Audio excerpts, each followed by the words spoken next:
gold is big. Big mines, big disasters, 10 million cubic meters of wastewater, and big deals. Millions or even billions of dollars of illegal profits. And that's the whole story of gold, except it isn't. 90% of the gold is produced by the big mines. But 90% of the labor is involved in the small-scale miners. A simple way to get some of the gold is to use mercury. It's the most powerful neurotoxin on the planet. It lands in the oceans and contaminates fish. All of us are ultimately exposed. The inhalation of dust, those particles scar the lungs, and the scarring gets worse and worse the more you're exposed to it. Gold can drive conflict and sustain terrorist organizations and organized criminal gangs. It's very, very easy to smuggle. It's money laundering 101. Our responsibility goes back to the actual people, from whose land we're taking the raw materials. We have a responsibility to them.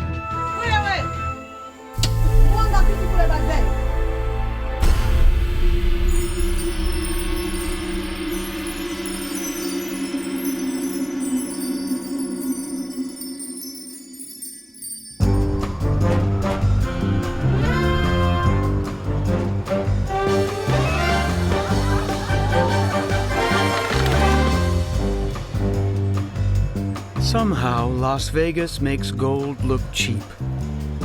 Here, it's an emblem of good luck, an exhibition of excess. But even in Sin City, it's still a metaphor for love. The purity of the gold is a symbolization of the purity of the love that you guys have for one another in your hearts. Gold doesn't tarnish over time. Gold will always be pure. When a couple gets married, their florist can tell them where the flowers came from. To be My wife. my wife. They can see the origin of the wine.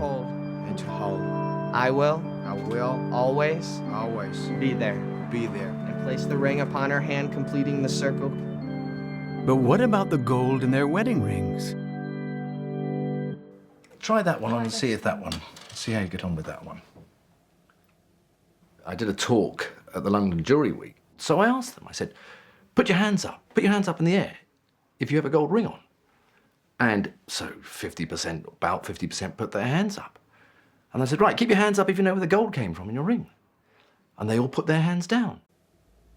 The gold could come from just about anywhere on Earth. It was probably refined from ore extracted by heavy machines on a mountaintop or kilometers underground by a multinational corporation. But some gold isn't mined this way at all.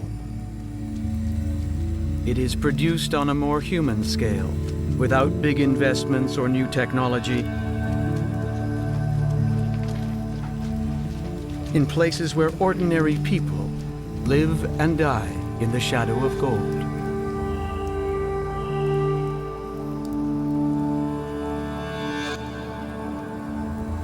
想了，我们住在大山中，没有经济来源，想娶媳妇，说是1个月能挣300元钱，一次性能挣300元，心里感觉到很高很高的工资。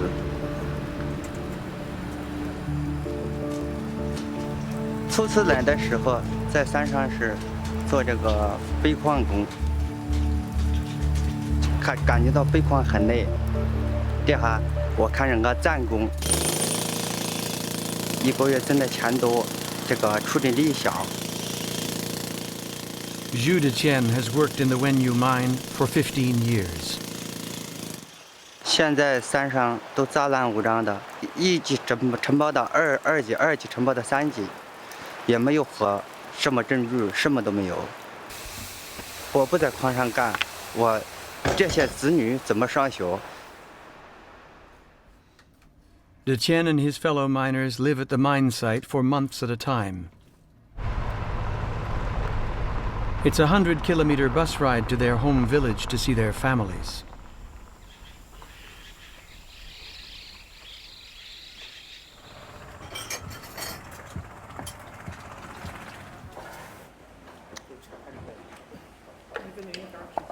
Are 没有在前几名，不过上了正油了。儿子不是呀，儿子在去年在底下的学校的。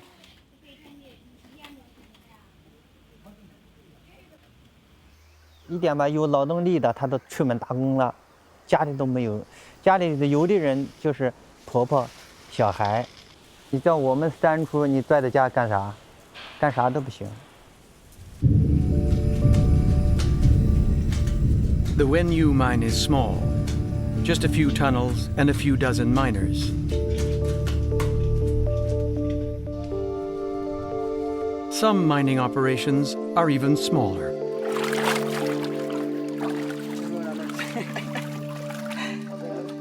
Around the world, 20 million gold miners work alone or in small teams, often waist deep in rivers like this one, in the Madre de Dios Valley of Peru.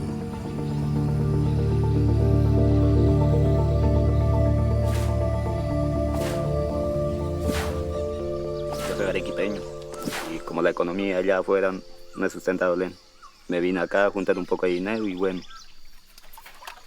Vengo de Quito, pero vengo hoy. Ganamos un 25% y de los cuales nos repartimos entre los dos. Prácticamente no ganamos diario. A veces no queda, depende del terreno. Cuando hay una buena cantidad de encuentras, si tienes suerte encuentras una buena cantidad de oro. If they were the only artisanal miners in the rainforest, they might go unnoticed. But they're not alone. In Madre de Dios, over the past 2 decades, tens of thousands have come to try their luck. It is a gold rush that was triggered by market forces. From 2004 to 2011, the price of gold quadrupled. Gold transformed from a safe investment into a get-rich-quick stampede. Gold mining suddenly became profitable in even the most hard-to-reach places in the developing world. Big companies paid governments for the rights to gold-rich mountaintops. While in Madre de Dios, criminal groups have taken over the richest claims. They mine illegally without permits. They give nothing back to the local people. With gold prices increasing, some of the South American armed groups have very consciously moved into gold as an alternative source of funding from narcotics and drugs. In Colombia and Peru, 2 of the countries that produce the most amount of cocaine in the world, the value of the illegal gold trade now exceeds the value of that drugs trade. Every 2 years, mining in Madre de Dios devastates an area the size of Manhattan. Invade áreas naturales protegidas, invade territorios de comunidades o pueblos indígenas. Una vez que tú deforestaste, metiste una draga, tiraste toda esa porquería otra vez a la tierra, esa tierra no puede producir nada. El oro es una maldición para la Amazonía peruana. The wasteland keeps growing. Seeing it now, it's hard to believe what it looked like before. Madre de Dios was a stunning, untouched natural treasure.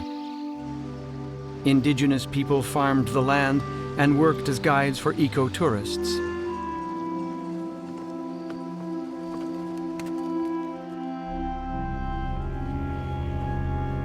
Now they must join the gold rush to survive. People like Manuel Enrique. De que nos ha invadido, han venido colonos, nos han invadido, casi nos han quitado todo lo que era nuestro, ¿no? Trabajaremos por lo mínimo nada más solo para educación para nuestros hijos y para la comida nada más.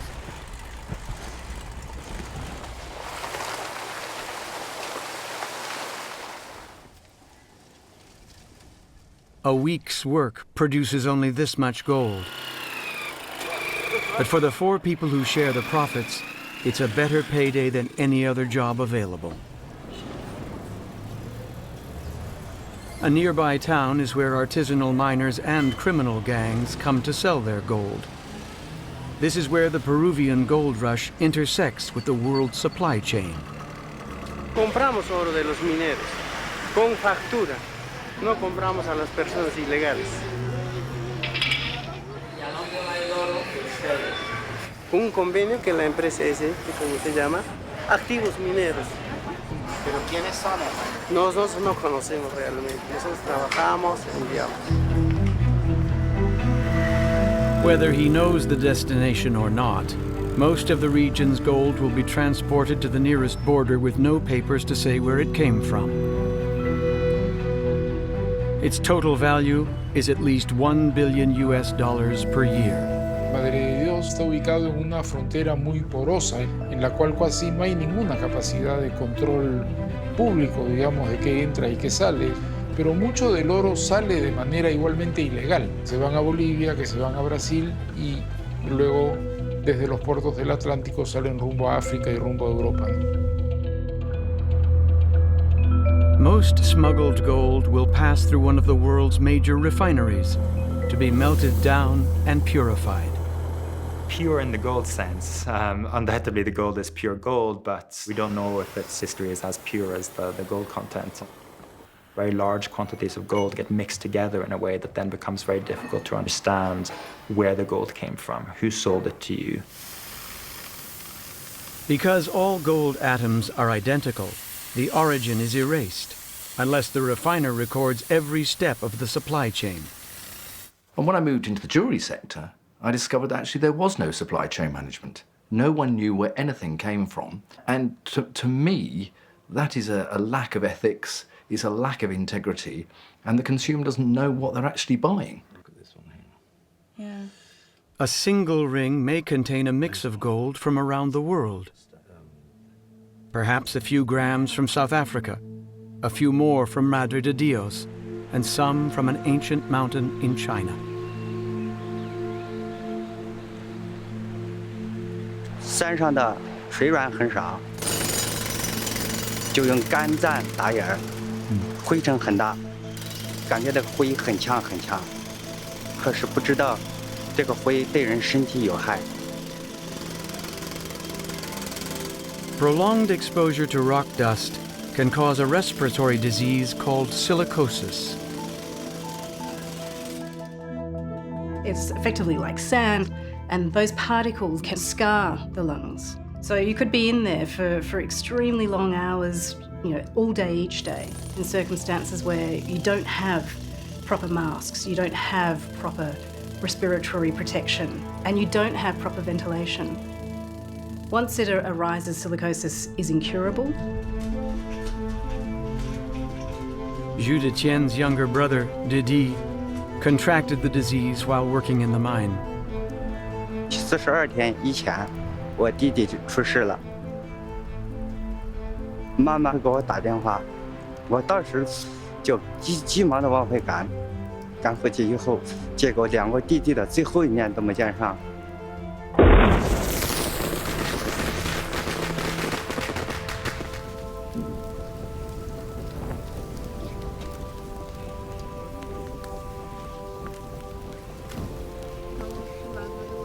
总来说，那个瘟疫情况把人害坏。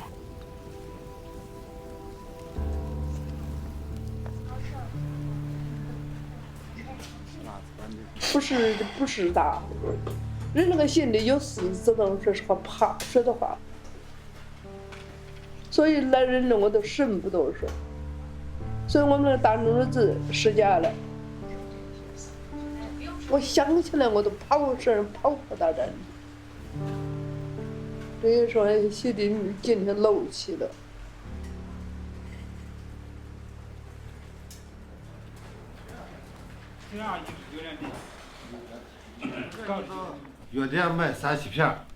Dr. Xiao, a silicosis specialist, visits once a year. Since neither the state nor the mining company provide health care, he consults for free, out of compassion for the miners. 融合灶这一片你看，这片都有融合的趋势了，肝脏比这做嘛。最近2年没走，最近都是一发了买点小片子一喝。查要钱了，没得钱怎么查？看你把你的病不治啊，媳妇、娃、房子，所有的遗产，我是人家的，100倍的钱都换不来这些东西。 But the available treatment is not a cure. It can only buy a miner a little more time. 好比是骗他了一样，我说不可能吧？到下午3点多，我还屁股抬不起来。从官方层面报的这个人数，就明显增加了。他刚刚说90几个，我上一次来，第一次来16个。 Conditions in the Wenyu mine are common to many older mines in China and around the world. Records of silicosis are rarely kept. The death toll is unknown. Unfortunately, time and time again, what you see is that mining companies will do the least they can for the least amount of cost if they can get away with it. The Wenyu mine is a small part of China's vast state-owned gold mining industry. Government investments have propelled China to overtake South Africa as the world's biggest producer, with an annual output worth over $20 billion US. It's a multi-billion-dollar industry, and yet the pay that these guys were getting was tiny, and they're left with a lifelong disease. 本来我准备不干，可是我弟弟留下了2个儿女，我自己3个儿女，我该怎么办呢？我想，我弟是因为我做了战更以后，把他带出来打仗，我感到心里很内疚，很内疚，一直到至今心里都不很愉快。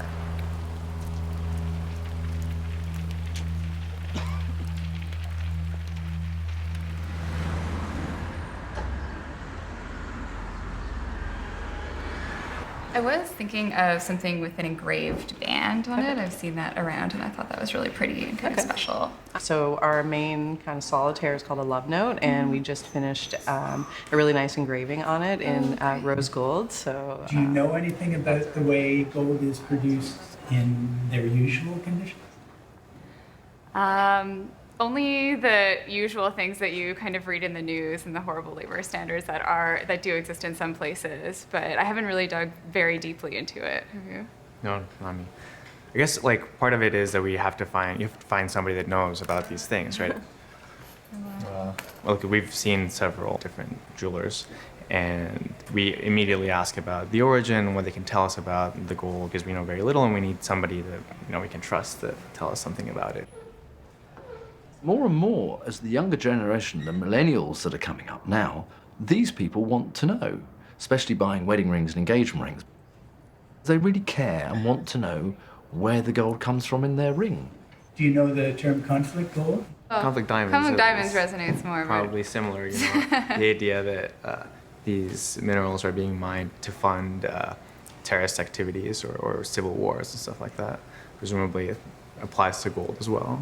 I think we definitely don't want to be part of the conflict gold by, funding it or contributing to it in any way.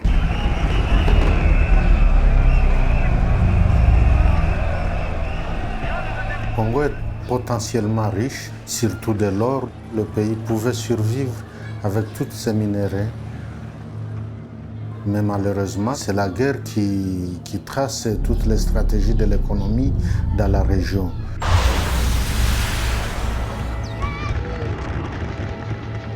Over the past 2 decades, the brutal conflict in the Democratic Republic of Congo has caused millions of deaths and created millions of internal refugees.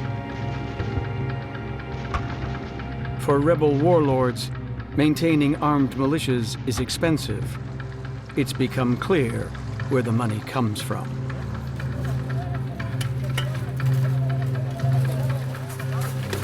If you ever visit an artisanal gold mine, the first thing you realize is that gold mining is incredibly dangerous and incredibly hard work.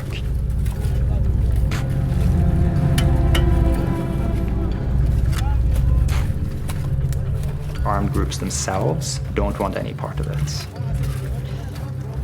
They use their weapons and their force to illegally tax those miners or to extort them or simply to steal from them at regular intervals. Using gold as a means of sustaining their operations, buying weapons, paying troops, laundering their money, etc.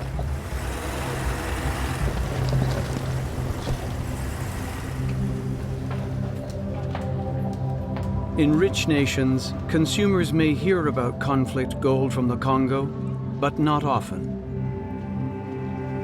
Because they're so far away, it kind of does feel like, well, okay, well, what's it got to do with me? How do I, as a consumer, for example, how do I make sure that I'm going to actually care about this? Well, part of the way of doing that is that NGOs have actually developed campaigns about having no dirty gold and trying to bring to the attention of the consumer that actually they can play a role. Well-organized protest provoked public pressure that convinced the American government to act. The Obama administration passed a trade law banning the purchase of gold from the Congo. But it's not certain the ban reduced the warlords' profits. Gold, unlike drugs or other illicit commodities, is not inherently illegal. It's perfectly legal to sell gold on international markets. All you need to do is find a weak link in the international supply chain where you can slip your quantity of gold into the trade flows without anyone asking too many questions or looking too hard at where it came from. As well as being easy to circumvent, anti-conflict gold trade laws penalize legitimate artisanal miners who don't work for warlords. La population a besoin d'une seule chose, c'est la paix sociale, pour qu'ils travaillent leurs mines et après qu'ils écoulent leur production au marché qui sont proportionnels avec la valeur de leur production. Artisanal mining is so small scale, so under the radar, it's easy to miss how much is going on, especially in the poorest nations. There are 20 million miners who support an additional 50 million people. Artisanal gold mining is a seed for a future diverse economy for the rural poor.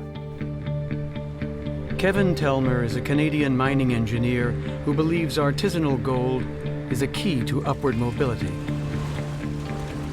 To build skills, you need intelligence, you need to be an entrepreneur. Are we really promoting gold mining? No, not really. We're promoting the enrichment of a poor community, using, in a sense, whatever means necessary. But along with positive impacts, there are negatives too. The biggest problem is that miners concentrate gold with mercury. It's extremely toxic to life. It's the most powerful neurotoxin on the planet, mercury. So there's a huge health problem immediately to the practitioners, a local severe health problem also to the community around them because it all becomes contaminated with mercury. The danger from airborne and waterborne mercury is Minamata disease. Minamata is a coastal city in Japan, where in the mid-20th century, a factory released mercury into the sea.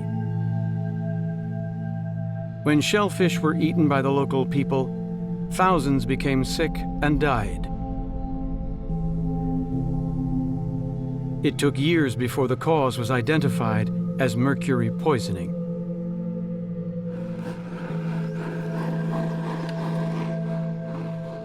In Madre de Dios, 40 tons of mercury is released every year. Worldwide, artisanal gold mining is the biggest source of mercury pollution. It's a gas when you evaporate it, so it goes all the way around the world. It's a global pollutant and lands in the oceans and contaminates fish, and all of us are ultimately exposed to higher level of mercury intake. Especially if you happen to, like sushi and you eat a lot of top-level predators from the ocean.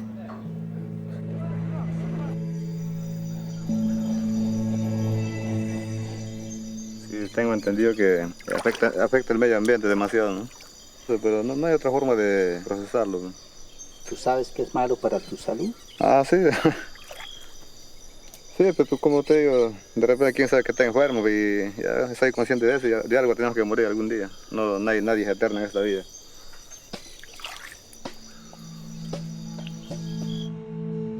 In 2013, 91 nations signed the Minamata Convention to eliminate mercury pollution. When fully enforced, nearly all artisanal gold mining will become illegal. Mercury, environmental damage, and the illegal gold trade have already led to government crackdowns.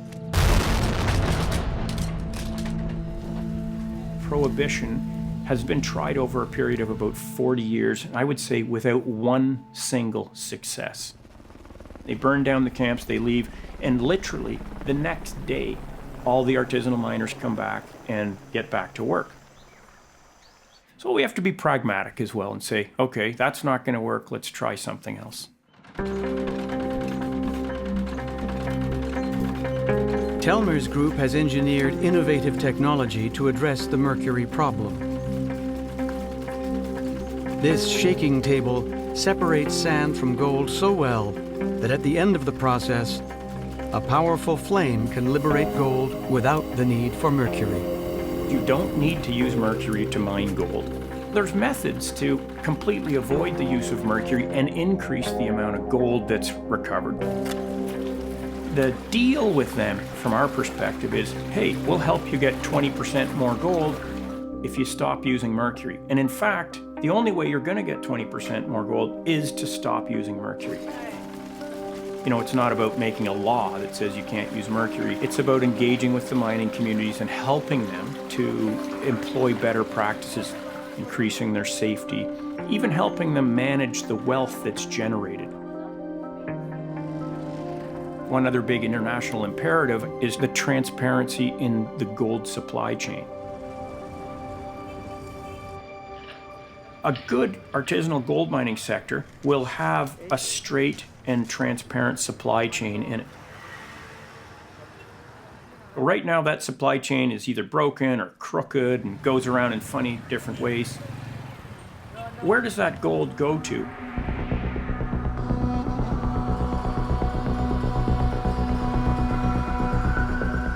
Dubai is a trading powerhouse and the gateway for over 25% of the world's gold. The city's free trade zone is home to 11 gold refineries. Those whose output is pure and conflict-free are included in the Dubai Good Delivery List, a designation that guarantees them a premium price. Dubai's biggest gold refinery is Collotti Precious Metals. 25 years ago, we started a business between me and my uncle. We are importing the gold from Suriname, for example, in Miami, and exporting to us. Collotti's sources must be conflict-free, or it risks its good delivery status. The company hired the auditing firm of Ernst & Young to check its supply chain. Their youngest ever partner, Amjad Rihan, headed the inspection team. You're starting, it's like a green field. You don't know what you're going to see. The team started going to visit the refiners and talking to them and checking what they have and what they don't have. We receive the gold, we confirm the purity with the customer. If he confirms, then we give for refinery. Slowly, I'm starting hearing from the team that things don't look very pretty. Rehan's team noticed an unusual number of cash transactions. We're not talking about somebody coming to sell an ounce of gold. We're talking about people selling kilos in the excess of 5.2 billion US dollars were used in 1 year as cash payments. So that represents about maybe over 40% of Kaluti's business. In Dubai's gold souk, cash transactions are common. But for a multi-billion-dollar company, they're highly unusual. One of the easy ways to hide the origin of something suspicious is you use cash because you cut the traceability. It doesn't go through the banking system. Money laundering 101. This is the place where we receive the shipments. They're coming from the airports. This is from Africa coming. This is from Europe. Rehan discovered that Kaluti's records of where the gold comes from relied on import documents from Dubai's customs officials. The process itself lacks really any scrutiny. If you are a gold smuggler and bringing it to Dubai, customs officials will ask you to show the last boarding pass. And even if your gold was coming, let's say, from DRC, going to Paris, and then from Paris to Dubai, they will look at the last boarding pass of the last trip and register that as the country of origin. The real countries of origin were unknown and unknowable. So instead of looking for where gold came from, Rehan looked for who it came from. He cross-referenced Kaluti's client list with the United Nations list of known smugglers. We realized that some of these names, they're actually suppliers of Kaluti. One of those suppliers done more than 400 million US dollars in cash with Kaluti. That was linked to those smugglers that are trading with the DRC.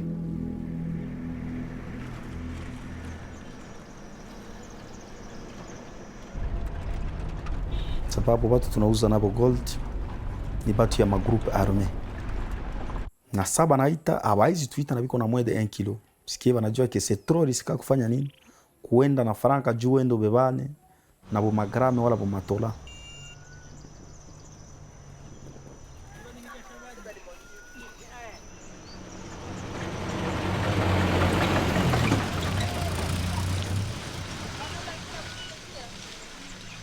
Koma Rwanda, mimi nawaza ni bariere yenyewe natumikaka kuanza ma 6h mpaka hata ma 22h.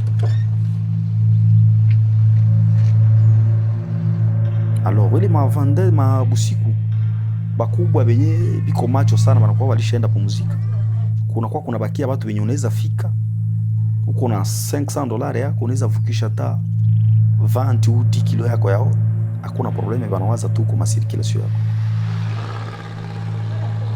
In recent years, smuggled gold has provided warlords with billions of dollars.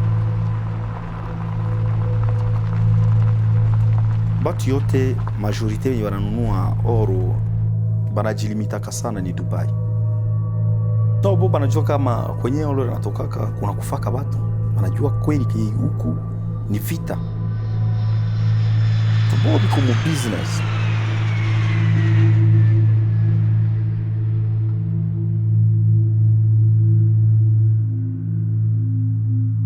Amjad Rehan prepared to report that Kaluti was buying conflict gold. We had obligations to report and disclose the findings, and EY just decided that they don't want to disclose, period, to anybody. They watered down certain findings. So everything we identified, serious violations, shocking violations, never seen the light of the day. They wanted me to take part in that, and I refused. I refused to sign the reports, and I refused to cooperate in with them in hiding those findings. Rehan was fired from Ernst & Young. Fearing for his life, he left Dubai and moved to London with his family. When his story broke in The Guardian, Collotti denied any wrongdoing, and so did Ernst & Young. But in the ensuing storm of negative publicity, Free Trade Zone authorities removed Collotti from the Dubai Good Delivery list. This was a victory, but Rehan paid a price. Becoming a whistleblower, you just overnight find yourself being labeled as a troublemaker, or you're blacklisted. Have you been back to Dubai since everything happened? Absolutely not. I'm not a... It's a risky place for me. Let's put it this way. It wouldn't be safe for me to go back to Dubai. Throughout the controversy, Collotti was never prevented from buying or selling gold. I think recent history has shown we can't just rely on regulators, we can't just rely on auditors and industry schemes. What we're seeing in jurisdictions like Dubai is that these laws just aren't being enforced rigorously enough, and there just isn't enough political will really to bring about that change. Recently, Collotti completed construction of a new refinery that is one of the biggest in the world. We do a range of eternity rings as well. 75% of the gold in that ring comes from Peru. And we deal with... Alan Frampton believes that only one thing can fix the problems that plague the gold industry. As you know, fair trade products, there's coffee and tea and sugar and cotton and bananas and all that sort of stuff. We've got fair trade gold accredited in 2011. Since then, every year, Alan Frampton treks up this mountain in Peru. The mines are right up on the top of the Andes, and it's like being in the desert, one of the driest places on Earth.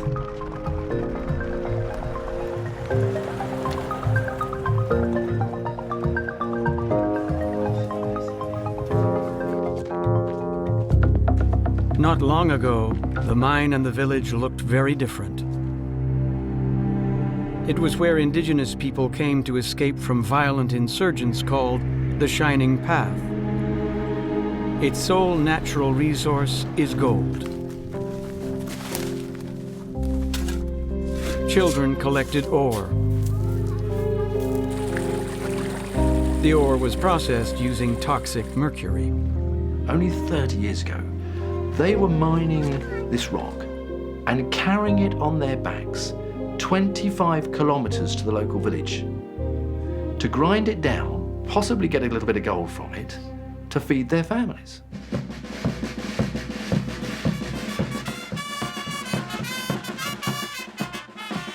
Progress began when a miners' cooperative took over and sought fair trade certification. So the fundamentals of fair trade mean that we can trace every gram that their gold has been produced responsibly and sustainably. Fair trade mines must allow fair trade buyers to inspect their processes. Because they're accredited, they have to behave responsibly with regards to the environment. The workers have got helmets, they've got lights, they've got ventilation in the shafts.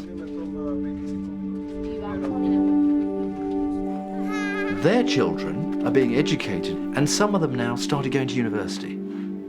That's real progress.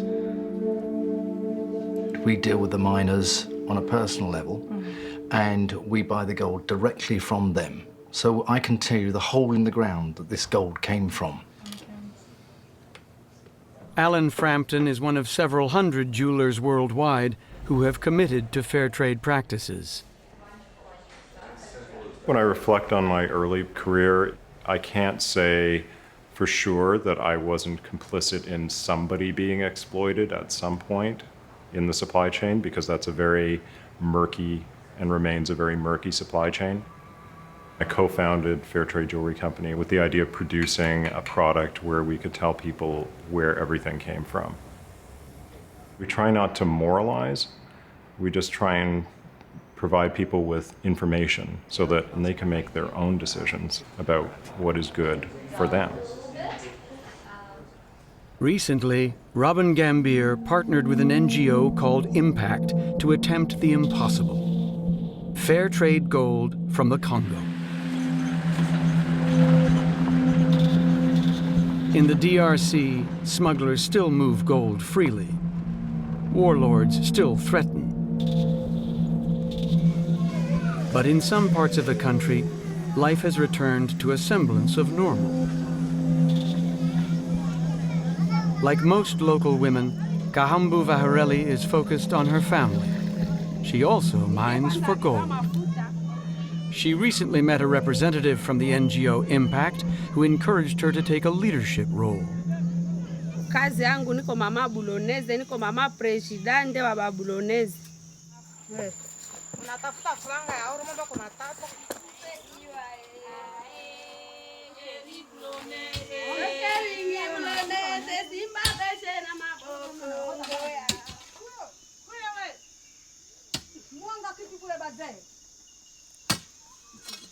Mama pendeza one tu oro oro na pangana huku yote iko tu oro. Inaonesha matrasi ya oro ndani ya shule. Yao hapa iko inaonekana yote. Impact helps the women miners acquire the skills and safety equipment they need for fair trade accreditation.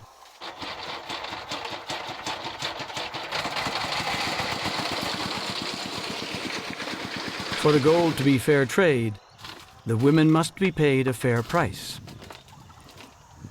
Alikuwa anachimba oro lakini hakujulikana. Oro ilikuwa kinashukaka usiku na mchana. Bwana na njoo mwenye anaujishaka. Akenda ujisha karibisha kule hautasema ukasema na kupiga yule wenyewe. Impact provided the women with a certified fair trade buyer, Fair Congo. Karibuni mama. Pole bana kazi. Leo mnatumika mingi. Umeujisha oro yako unakuya na carte de crédit, rizaka mzuri. Hii oro unatosha wapi? Juu iko traceability bananunuaka oro yenye iko alive. Oro natoka 0.38. Oro yenye haiko ya damu.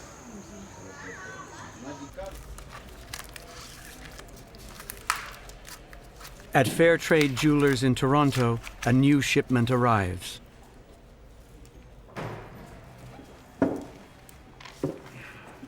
Each step of the way, there's at least one document, and sometimes more than one. The papers certify legal passage through multiple borders right back to Fair Congo. We know what miner, based on their miner ID, we know the pit and what they produced each day. As final proof, the photos must match what Gambier holds in his hand. I could see the dark marks. The bars are about the same size, and the backs of them that weren't so shiny looked the same. There are much easier ways to get gold. I could buy gold from the Canadian Mint. It would be less expensive, but it wouldn't solve any problems. By purchasing it legally and exporting it legally, you're actually having a spin-off effect in terms of decreasing the level of conflict by not having as much black money around to buy arms. Na mwi kazi ya oro nilikuwa nalimisha shamba mpaka leo niko na shamba ya kakao 7 metre itatoa. Senye mimi napataka franga na nina pata nguvu ya kulimisha. Hata mbula ikanyesha tutakula tu. Maisha ya zamani hatuko tena kule. Hapa tuko mbya mupi.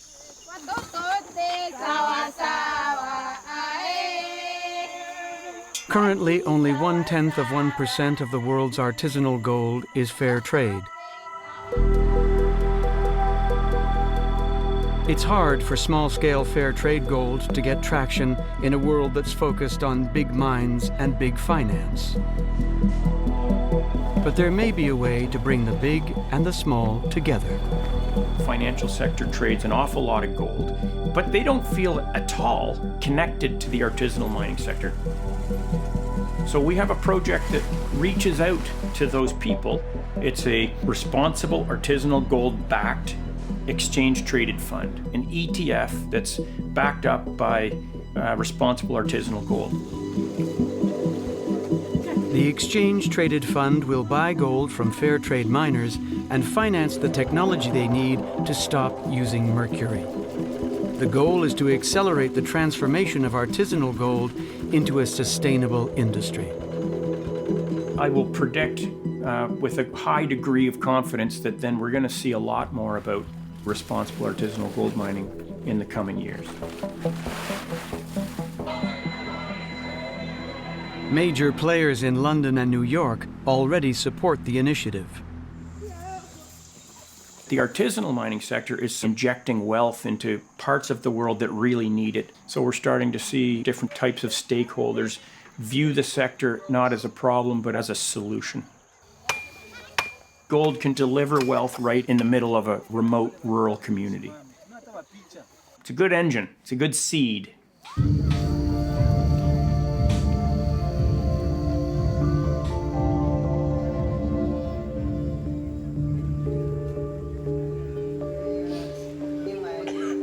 In China, a small group of miners hope to challenge the big company and bureaucracy that refuse to help them. 过去的生活，我们可以就说是脚踏当地方政府，团结在一块儿的力量毕竟要大一点。是不是？你要人少了，你起个10来个人，一看这人少，没得力量，人家都不理你。也就是我们的30-40个人都要起，3万这个交的，这个起，这个不起的也不得了。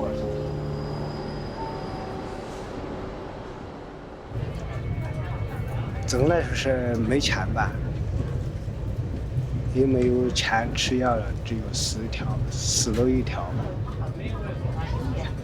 这个官司打赢了嘞，我们就有希望。 At the official complaints office, the clerk checks their affidavits. He won't accept them. If you're an affected individual, or you're an affected community, it is extremely difficult to basically get your rights upheld. And one of the problems is, not only is the court system inaccessible, but how on earth do you get the evidence that you need to demonstrate that what you're saying you're experiencing is actually the responsibility of the mining company that you perceive to be responsible? The official wants proof of employment, proof of silicosis, and proof it was caused by the mine. So getting all of that and bringing that to a court of law and actually getting your rights upheld is extremely rare. The men go to the company's labor office to get proof that they work there. 我们说那个坑口，他说是没有那个坑口，他说文运行没有那个坑口。 They plan to wait in the complaints office every day until their compensation claim is accepted. 我们也没有抱多大的希望。 就是等到死吧。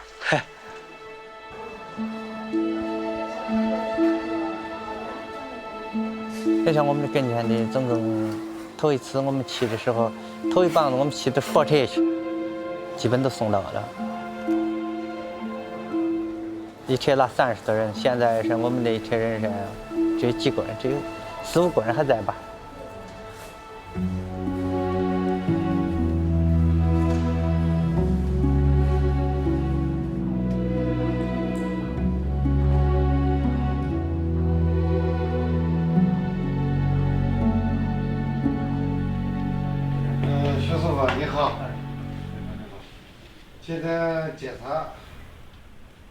Since Detienne's last appointment, a new drug has been developed that promises a cure.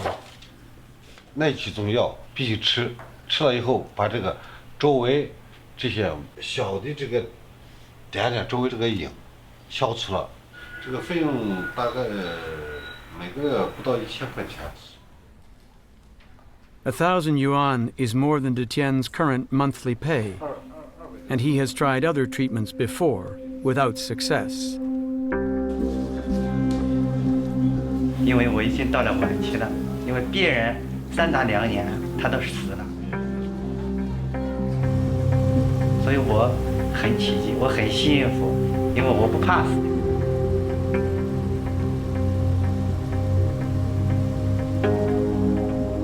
你好， It's hard to escape the shadow of gold, because while some mines are small, the gold industry is big. Big ambitions, big markets, big banks, big political influence. The extraction of gold is done regardless of the impacts and regardless of the long-term consequences. But that doesn't mean we shouldn't resist. We have a responsibility to know and the right to demand that the gold that we use is clean. Our responsibility goes back to the actual people, from whose land we are taking the raw materials that produce our beautiful products. People around the world, we all want the same thing. We want to live peaceful, happy family lives, giving food, shelter, education to our kids, so that perhaps they might have a better life than we did.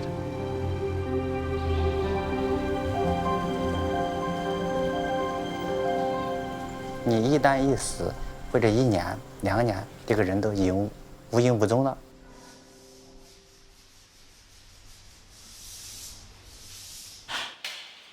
虽然我尘肺病死了，可是后代或者是很多人还在我死了以后，在他的心目中总还想多待几年的意思。